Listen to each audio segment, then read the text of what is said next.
नमस्कार, अग्निपथ देख रहे हैं आप और अग्निपथ में आज हम बात करेंगे। देखिए, चुनावी शोर है और वोट जिहाद का जोर भी है, क्योंकि लोकसभा चुनाव की जहां तक बात करें तो आपको बता दें कि वोट जिहाद का जो जोर है वो सामने नजर आ रहा है और लोकसभा के रण में वोट जिहाद ने जोर पकड़ लिया है। पीएम मोदी का बयान आया है, इंडिया गठबंधन परेशान है क्या? वाकई उनके बयान के बाद बयानों की धार तेज हुई है। चौथे चरण का क्रेज है। लव जिहाद के बाद वोट जिहाद की भी सियासत हो रही है। निश्चित तौर पर देखिए, एक बात तो साफ है कि लोकसभा चुनाव का तीसरा चरण संपन्न हुआ और अब बारी बाकी के 4 चरणों की है। दिग्गजों की रैलियां और प्रचार प्रसार तेजी से चल रहा है, लेकिन वोट मांगने का तरीका अब मुद्दों से हटकर धर्म और जिहाद पर आ गया है। हाल ही में पीएम मोदी ने जनसभा के दौरान कांग्रेस पर निशाना साधते हुए कहा कि भारत इतिहास के एक महत्वपूर्ण मोड़ पर है। अब यह तय करने का वक्त आ गया है कि देश वोट जिहाद से चलेगा या राम राज्य से। दरअसल एक हफ्ते पहले एक चुनावी रैली में कांग्रेस नेता सलमान खुर्शीद की भतीजी समाजवादी पार्टी की नेता मारिया आलम ने उत्तर प्रदेश की फर्रुखाबाद लोकसभा सीट से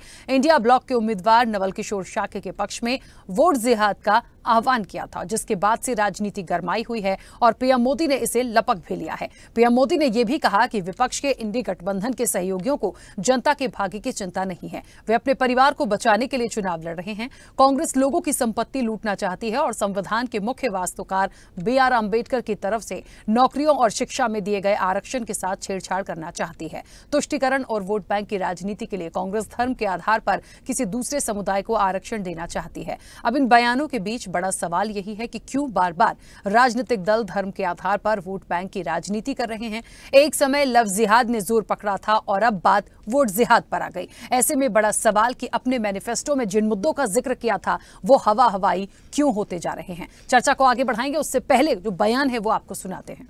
बहुत जज्बाती ना होके, बहुत खामोशी के साथ एक साथ होके वोटों का जिहाद करो, क्योंकि हम सिर्फ वोटों का जिहाद कर सकते हैं और इस संघी सरकार को भगाने का काम कर सकते हैं। बहुत शर्म आती है जब मैंने आज ये सुना कि कुछ मुसलमानों ने आज यहाँ पर बैठ के मुकेश राजपूत की मीटिंग कराई।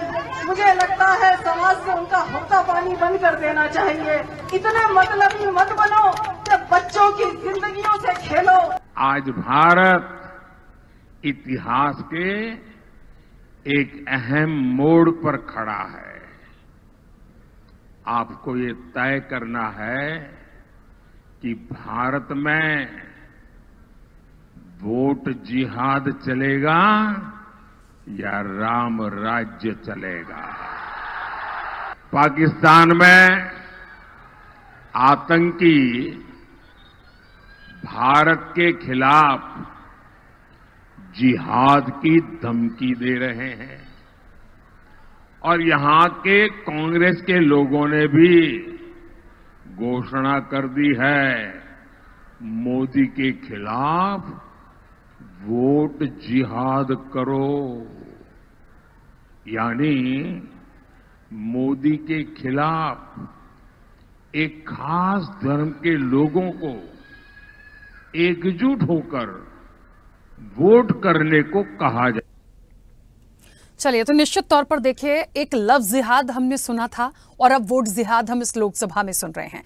दोनों बातों में जिहाद तो है और यह जिहाद की उत्पत्ति कहां से हो गई है, बड़ा महत्वपूर्ण है। भारतीय जनता पार्टी इस जिहाद को लेकर पहले भी किस तरह से चर्चित थी और आज भी उस चीज को लपक लिया है। यानी ये पूरे इलेक्शन में ये जो मुद्दा है ये बिल्कुल भी अछूता नजर नहीं आएगा और ना जाने इस मुद्दे की वजह से, क्योंकि इसमें देखिए कहीं ना कहीं हिंदू मुस्लिम की बात आती है और फिर धीरे धीरे वो आरक्षण पर चली जाती है और जब ये तमाम मुद्दे आते हैं तो ऐसे ना जाने आगे के चरण भी इस लोकसभा के क्या ऐसे ही निकल जाएंगे। ये कई सवाल है देखिए, क्योंकि जो मैनिफेस्टो था, जो मुद्दे थे, वो तो बिल्कुल ही हवा हवाई हैं और अब बात जिहाद पर, वोट जिहाद पर चली आ रही है। इस चर्चा को आगे बढ़ाते हैं, मेहमान जुड़े हैं। सबसे पहले आपका परिचय करा दें। भारतीय जनता पार्टी का पक्ष रखने के लिए प्रदीप बैस हमारे साथ जुड़े हैं। प्रदीप जी, बहुत स्वागत चर्चा में जुड़ने के लिए। कांग्रेस का पक्ष रखने के लिए HN उपाध्याय हमारे साथ जुड़े हैं। HN उपाध्याय जी, आपका भी बहुत स्वागत है। मैं चर्चा की शुरुआत सबसे पहले HN उपाध्याय जी आपसे करना चाहती हूँ। पीएम मोदी ने वोट जिहाद को लेके हाल ही का बयान है उनका। हालांकि ये वोट जिहाद जो निकला वो एक हफ्ते पहले, मुझे लगता है लगभग इतने दिन हो गए होंगे, एक सभा के दौरान सुनने को मिला, लेकिन जहां से सुनने को मिला वो समझ लीजिए कि कहीं ना कहीं इंडिया गठबंधन, समाजवादी पार्टी, कांग्रेस, ये तमाम क्योंकि गठबंधन का हिस्सा है तो व्यक्तिगत किसी का नाम नहीं लूंगी, वहां से ये बात आती है। अब इस चीज को देखिए लेकर के पीएम मोदी साफ तौर पर कह रहे हैं कि क्या जो वोट जिहाद की बात करते हैं वो चाहिए आपको या राम राज्य चाहिए, तो क्या इंडिया गठबंधन को इससे नुकसान नहीं होगा? राखी जी, आपको नमस्कार और बहुत बहुत धन्यवाद, और अपने सभी श्रोताओं को। देखिए, आपने कहा कि प्रधानमंत्री जी ने कहा कि देश वोट जिहाद से नहीं राम राज्य से चलेगा। क्या राखी जी, मैं पूछना चाहता हूं कि राम राज्य 2900 महिलाओं का यौन शोषण करने वाले व्यक्ति के लिए देश का प्रधानमंत्री वोट मांगेगा? क्या राम राज्य में भारत का मान सम्मान बढ़ाने वाली महिला पहलवानों का शोषण करने, यौन शोषण करने वाले परिवार को प्रत्याशी बनाया जाएगा? क्या राम राज्य में एक ही राज्य मणिपुर में नग्न महिलाओं का प्रदर्शन करवाया जाएगा? क्या यही राम राज्य की बात करते हैं प्रधानमंत्री जी? अरे, जहां तक बात रह गई कि जो वोट जिहाद की बात कर रही है, तो गठबंधन के प्रत्याशी नवल किशोर शाक्य जी थे जो मुस्लिम नहीं है, उनके लिए वोट मांगा गया। कहा गया कि वोट जिहाद का यहाँ पर तात्पर्य था कि अधिक से अधिक संख्या में निकलकर संविधान की रक्षा के लिए, महिलाओं के सम्मान के लिए, कांग्रेस के न्याय और घोषणा पत्र के लागू करवाने के लिए, जिसमें महिलाओं को 1 लाख प्रतिवर्ष जो है रुपए देने की बात कही गई। आदरणीय राहुल गांधी जी 1 लाख रुपया। एचएन उपाध्याय जी, मुझे ऐसा लगता है आप जहां तक कह रहे हैं ठीक है, मैं आपकी बात को मान लेती हूं। आगे भी जो उनका स्टेटमेंट था, क्योंकि मैंने तो पूरा सुना, फिर वो कहती हैं कि आज किसी मुस्लिम कार्यकर्ता ने एक बैठक कराई है, तमाम चीजें हुई, क्योंकि ये बात पुरानी हो गई मैं नहीं जाऊंगी, लेकिन जिहाद बोलने की जरूरत नहीं थी। मुझे लगता है इतनी तो समझदारी तमाम जो इस चुनाव में प्रत्याशी हैं सबको पता है। जिहाद एक ऐसा वर्ड आ जाता है जिसको लेके बहुत सारी चीजों पर डिस्कशन पहले इस देश में हो चुका है, तो ऐसी चीजों को बोले ही ना, क्यों ऐसे अपने बातों से कुछ ऐसी चीजें। और फिर इस पूरे मामले में क्या FIR नहीं हुई, क्या ये जांच का विषय नहीं हुआ, क्या उस पर स्टैंड नहीं लिया गया? तो ऐसी क्यों बयानबाजी करना, अपील करनी है दूसरे लहजे में कर लें। आप जो कह रहे हैं उस लहजे में भी हो सकता था, हम सबको मिलकर वोट जिहाद करना है। अब इसका क्या मतलब और निकाला जाएगा, बताइए। राखी जी, ठीक है, वो भाषण में अपना बोल गई होंगी, लेकिन उसका तात्पर्य यही था कि सभी लोग अधिक से अधिक संख्या में निकलिए और इतनी संख्या में वोट दीजिए कि संविधान से छेड़छाड़ करने वाली सरकार चली जाए और संविधान और आरक्षण को बचाने वाली सरकार चली आवे। उनका अर्थ यह था।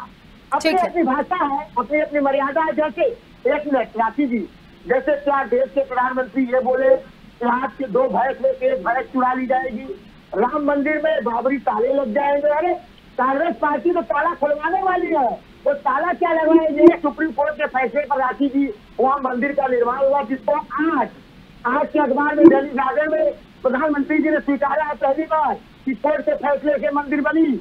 और ये लोग साहबानों की जहाँ की बात करते हैं, वो जो है व्यक्तिगत लाभ के लिए वो फैसला गया था कि हमको जो है वो मिले, जीवन भर के लिए कि भरण पोषण के लिए मिले या न मिले, हम उसकी बचाव नहीं करते हैं। लेकिन फिर भी क्या ये संभव है कि राम मंदिर में ताला लग सकता है? तो माननीय सुप्रीम कोर्ट के फैसले से राम मंदिर बना है, ऐसा ही असंभव है।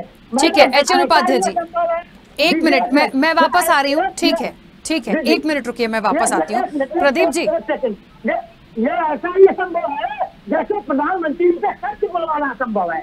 मंदिर अब में ताले नहीं लगेंगे। ठीक है प्रदीप जी, मुझे ऐसा लगता है कि ये बात, चलिए वोट जिहाद की आ गई, ठीक है आ गई। अब वो कह रहे हैं कि बोल दिया हो जाता है कभी कभी, ठीक है बोल दिया, कार्रवाई भी हो गई, FIR हो गई, तमाम चीजें हो गई, लेकिन वो एक मैसेज जो छोड़ गई वो भी आ गया। अब उसका कितना फायदा कितना नुकसान वहां उस सीट पर उनको होना है, वो तमाम चीजें दिख जाएंगी। अब मुझे यहाँ एक बात समझ में आती है कि चलो इन्होंने तो कहा लव जिहाद, अब पीएम मोदी कह दे कि आपको लव जिहाद देखना है या राम राज्य देखना है, तो मुझे लगता है क्यों उस चीज पर एक ऐसा बयान देते हैं कि कहीं ना कहीं गठबंधन को भी मौका मिलता है कि आप धर्म की राजनीति कर रहे हैं, आप राम मंदिर को लेकर वोट अपील करते हैं हर बार। वैसे आती है कि अगर आप के साथ चलना शुरू करें और अपने आप कैंपेन को, अपने चुनाव प्रचार को लेकर के चलें, तो कहीं न कहीं ऐसा एक मोड़ जरूर आ जाता है जहां पे विपक्षी दल, विरोधी दल और हम लोग के संदर्भ में एनडीए गठबंधन, कांग्रेस पार्टी जिसका हिस्सा है, वो अपनी करतूतों से वो बाज नहीं आते। इतिहास साक्षी है, गवाह है कि इनका सर्वत्र नुकसान हो गया केवल तुष्टीकरण की राजनीति करते करते। मैं शब्दों का चयन बड़ी ही संजीदगी से करना चाहूंगा, तो मेरे अभिप्राय को कृपया समझने का प्रयास कीजिएगा कि राजनीतिक व्यवस्था में जिस प्रकार से धारणा देना अधिकार है, उसी तरह से एक्सप्रेशन अधिकार है, अभिव्यक्ति की आजादी हमारा अधिकार है। अब इन्होंने अपनी अभिव्यक्ति की आजादी को किस प्रकार से प्रयोग किया और हम उस पर कैसे काउंटर करेंगे, हम भी स्वतंत्र हैं करने के लिए। लेकिन ऐसी क्या बात हो जाती है कि ये लोग एकदम से हर, चाहे वो विधानसभा के चुनाव हो चाहे आम चुनाव हो, ये लोग एकदम से खुल के रह जाते हैं। तो अब हमारे वार्तालाप या चर्चा परिचर्चा से इनके मतों पर क्या फर्क पड़ेगा वो तो खैर समय बताएगा, लेकिन जनता समझ गई है और बहुत से जो वोटर होते हैं उनको समझ में आ जाता है कि किसका अभिप्राय किससे है और उसका क्या कॉन्सिक्वेंसेज होंगे, उसके क्या निर्णय होंगे। लेकिन अगर आप देखेंगे, आपने प्रश्न किया, उन्होंने जो है साथी पैनलिस्ट जो है उन्होंने किस प्रकार से उसका जवाब दिया, क्या पूरी गोलपोस्ट बदलने की कोशिश की। लेकिन आप ये बताइए, आपके कार्यक्रम के शुरुआत में हुआ था कि हमने सुना था कि लव जिहाद है, जमीन जिहाद है, और वैसे तो पता नहीं किस प्रकार के जिहाद हो गए। एक वोट जिहाद एक नया शब्द क्वाइन हुआ है, वो भी अब आ गया समझ में। चलिए, लोगों को आसानी होगी, भाषा जो है नदी की तरह से बहती रहने वाली चीज है, उसमें नए शब्द जुड़ते रहते हैं, लेकिन कितने अनर्थकारी शब्द आप जोड़ देते हैं, इसको देखिए, इससे कोई फर्क नहीं पड़ने वाला सिवाय इनके नुकसान के। ऊपर से इंडी गठबंधन के दो संगठन इसमें जुड़े हैं। समाजवादी पार्टी की नेत्री ने बोला, प्लस वो कांग्रेस के नेता की भतीजी निकल गई। तो अल्टीमेटली इनको सोचना चाहिए, आए दिन कोई न कोई बम छूटता रहेगा कि क्या विपक्ष की भूमिका निभाएंगे ये लोग। तो एकदम से जो है, मतलब मानसिक तौर पे अगर बोला जाए, लोकतांत्रिक तौर पे ये लोग दिवालिया होते जा रहे हैं दिन प्रतिदिन। और देखिए, काउंटर करना हम सभी का अधिकार है और उसको किस आशा में लेके, यही प्रधानमंत्री जी का पटना के मैदान में भी भाषण आपको याद होगा, जहाँ पे कि भाजपा कार्यकर्ताओं की हानि के लिए बम छोड़े गए थे। उसके बाद प्रधानमंत्री ने उसको किस प्रकार से लिया और आज उसको किस प्रकार से लिया जा रहा है, ये तो खैर देखिए जनता पे, हम लोग तो केवल चर्चा कर सकते हैं, लेकिन जनता इसके आशा में क्या है इसको अच्छी प्रकार से समझती है और उसी हिसाब से अपना मन बना करके मत देती है। चलिए, 40-44 के पार नहीं हुआ, इस बार भी 40 के पार नहीं होगा। चलिए देखिए, मुझे एक बात यहाँ बड़ी महत्वपूर्ण लगती है, क्योंकि समझते हैं इतना वक्त हो गया है पॉलिटिकल डिबेट्स में और इस तरह के मुद्दों में, इस तरह की बयानबाजी में बैठते बैठते समझ में आता है कि बहुत सारी चीज़ें आती हैं और इलेक्शन है तो ऐसे बयान आते हैं, फिर वो तूल पकड़ते हैं, फिर उसका कहीं और चला जाता है, वो फिर उसमें हिंदू मुस्लिम जुड़ता है। लेकिन मुझे ये लगता है पीएम मोदी अपने आप में, क्योंकि देश के प्रधानमंत्री हैं, उनकी हर एक बात को बहुत गंभीरता से सुना और समझा जाता है। ठीक है, कोई भी ऐसे स्टेटमेंट ना आए जिससे ये मौका मिल जाए विपक्ष को कि आप धर्म की राजनीति करते हैं, क्योंकि ये एक कहते हैं ठप्पा ये भारतीय जनता पार्टी पर लगा। अब दूसरी चीज आती है, देखिए प्रदीप जी, यहाँ पर एच.एन. उपाध्याय जी आपके तरफ आऊं। आप लोगों को शुरू से देख लीजिए, कांग्रेस को खासतौर पे कहा गया कि मुस्लिम वोट बैंक बड़ा मिला, समाजवादी पार्टी उत्तर प्रदेश में चले जाइए, उनको भी यही ठप्पा मिलता है। ठीक है, वहां भी एमवाई फैक्टर क्योंकि काम करता आया शुरू से, मैं बहुत पहले की बात कर रही हूं। जैसे जैसे थोड़ी सी चीजें बदली हैं, आज भी यदि इस तरह के बयान आएंगे तो फिर वो ठप्पा वैसा का वैसा ही लगा रहेगा और फिर ये इलेक्शन हिंदू मुस्लिम पे आके रुक जाएगा। फिर वही बात हो जाती है कि यदि आप इस तरह की चीजों को करेंगे, खुलकर मुस्लिम वोट की अपील कर देंगे, तो फिर भारतीय जनता पार्टी के पास भी वो तमाम चीजें हैं जिसको लेके वो इस इलेक्शन में है। और आप समझ सकते हैं कि भारत देश की जो जनता है वो भावनात्मक रूप से, धर्म के रूप से, धार्मिक रूप से, आस्था के रूप से कितनी जुड़ी होती है। खास तौर पे जो धार्मिक स्थल है वो आप और मैं बहुत बेहतर तरह से समझते हैं। जहाँ तक आप बात करती है, धर्म की राजनीति पिछले साल से किसने किया है, कौन कर रहा है? चाहे आप बहुसंख्यक तुष्टीकरण की बात करिए, चाहे अल्पसंख्यक तुष्टीकरण की बात करिए, आप कांग्रेस पार्टी ने कभी तुष्टीकरण की राजनीति नहीं की है। रह गए जहां मुस्लिम समाज की आप बात करते हैं, वो कभी सपा को, कभी बसपा को, कभी जो है कांग्रेस को वोट देती रही। अच्छा बताइए, आप एक समाज जिसकी 20 करोड़ आबादी है उसको आप घुसपैठिए कहेंगे, कपड़े के आधार पर उनको पहचानने की बात कहेंगे। क्या एपीजे अब्दुल कलाम हमारे घुसपैठिए थे? हमारे जो तमाम राष्ट्र नायक रहे हैं, वीर अब्दुल हमीद से लेके अब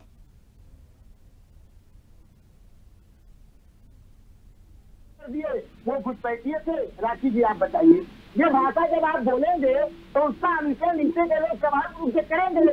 हालांकि हम उस पर नहीं जाते हैं। धर्म की राजनीति एकमात्र प्रदीप जी 1 मिनट भारतीय जनता पार्टी कर रही है।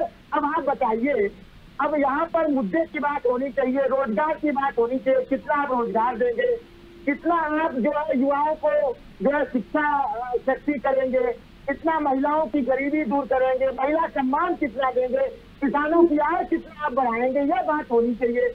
अब ये बात हो रही है कि राम मंदिर में ताला लग जाएंगे, 2 भैंस में से 1 भैंस ले आएंगे। अब मंगलसूत्र की बात तो भूल गया उन्होंने, जो है प्रियंका जी ने जो जवाब दिया ना उसका मंगलसूत्र की बात गायब।